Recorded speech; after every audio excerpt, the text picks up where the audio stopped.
Sebanyak 43 orang ditangkap terkait kericuhan dalam unjuk rasa menolak proyek Rempang Eco City pada Senin kemarin. Presiden Jokowi sampai harus menelpon Kapolri Jenderal Listio Sigit Prabowo meminta segera menyelesaikan konflik di Pulau Rempang, Batam. Kapolri Jenderal Listio Sigit Prabowo menyebut 43 orang yang ditangkap diduga melakukan tindakan perusakan. Dalam kericuhan Senin 11 September, Kapolri mengatakan massa menyerang BP Batam hingga ada polisi yang terluka. Selanjutnya, untuk menyelesaikan masalah relokasi, polisi mengedepankan tindakan persuasif. Peristiwa pada saat keluar penyerangan terhadap BP Batam, perkantoran yang kemudian mau tidak mau itu harus kita cegah, kita dorong, dan juga penyerangan terhadap anggota saat itu kita hanya bertahan sehingga kemudian ada beberapa anggota yang terluka. Terkait dengan peristiwa tersebut, kita mau tidak mau harus melakukan penegakan hukum terhadap pelaku tindak pidana anarkis. Kita amankan kurang lebih 43 orang. Saat ini kita proses. Namun untuk penyelesaian terkait dengan masalah relokasi sesuai dengan arahan dari Bapak Presiden, saat ini kita mengedepankan tindakan yang bersifat lebih persuasif. Presiden Joko Widodo bahkan memberi atensi atas konflik Rempang dengan meminta Kapolri segera menyelesaikan permasalahan di Pulau Rempang. Menurut Jokowi, investasi ini perlu dikomunikasikan dengan benar, terutama mengenai pemberian uang ganti rugi dan lahan. Ulang kali saya tekankan, PSN ini tujuannya adalah memberi manfaat untuk rakyat, bukan justru sebaiknya menderitakan masyarakat. Saya sudah sampaikan urusan yang di mana Rempang. Tadi malam, tengah malam saya telepon Kapolri. Ini hanya salah komunikasi aja di bawah, itu salah mengkomunikasikan saja.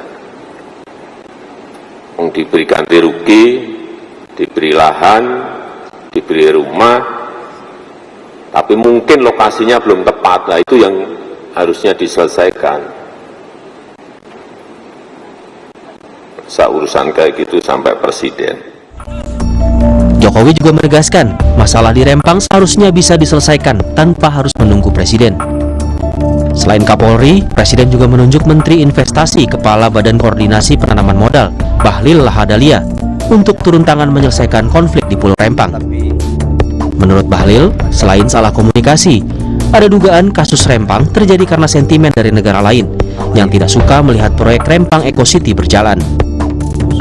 Itu satu, komunikasi yang kurang bagus. Yang kedua, Bapak Ibu semua, ini perusahaan, ini wilayah ini pernah diberikan izin 6 perusahaan. Aku jujur aja di dalam ini, di mana izin itu setelah ditenggarai, diusut-usut bahwa ada terjadi kekeliruan prosedur, maka kemudian dicabut, Pak Ketua. Ya, kita tidak tahu apa yang terjadi di balik itu semua. Yang ketiga, pendalaman kita harus kita melihat. Saya setuju dengan Pak Haris tadi, Turino tadi.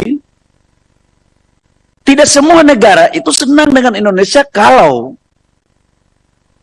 ini jalan. Kisruh Pulau Rempang mengemuka ketika terjadi bentrok antara warga dan polisi dan TNI Kamis 7 September 2023. Saat itu, warga menolak tim gabungan yang hendak mengukur lahan dan memasang patok di Pulau Rempang guna pengembangan kawasan ekonomi Rempang Eco City. Berdasarkan laman bpbatam.go.id, Rempang Eco City merupakan proyek strategis nasional tahun 2023. Badan Pengusahaan Batam dan PT Makmur Elok Graha akan membangun kawasan industri, perdagangan, hingga wisata yang terintegrasi. Nilai investasi ditaksir mencapai 381 triliun rupiah hingga tahun 2080. Meski punya nilai investasi besar, warga menolak proyek Rempang Eco City. Alasannya, mereka tak ingin dipindah dari permukiman yang sudah lama ditinggali. Tim Liputan, Kompas TV.